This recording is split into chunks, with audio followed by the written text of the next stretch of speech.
Emo, up until this point, has really described a style of music.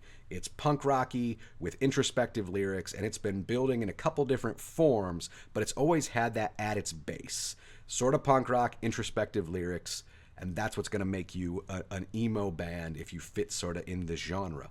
Well, as you get into the mid 2000s, emo becomes a catch all term for the scene. And the scene is a lot more about, do you go to Warped Tour? Do you shop at places like Hot Topic, where emo has become a commodity? There's a look that is forming around emo. And I'm sure you guys have seen some of either the memes or the pictures, but the swoopy hair and the eyeliner and the black fingernail polish and the black clothes, all of this becomes part of an emo subculture. And the music at that point just has to fit the vibe. Which is why if you've ever had conversations with people about emo bands, you might be shocked sometimes at the people they list. You know, some people will claim Linkin Park and Papa Roach, Green Day and Panic at the Disco, on top of bands that are established in the emo community, Fall Out Boy, My Chemical Romance.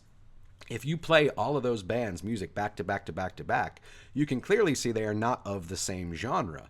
But because they sort of have a vibe, an aesthetic, that reaches out to people who were feeling this angst and this depression and this outcast nature, it all starts to lump into emo. Like, emo really becomes a subculture on its own. It's not propped up anymore by the music. It's more about, do you fit the scene?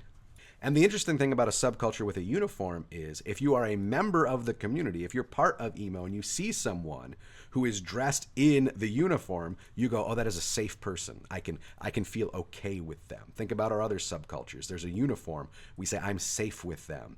But if you're a person who does not belong to the subculture, if you weren't an emo kid, well, the black hair and the eyeliner and the fingernail polish, the chains and things could be scary to people. Parents started to think their kids were in cults because of all the black and all the gothy sort of looks that started to come out of emo, and the music that they were listening to was sort of depressing.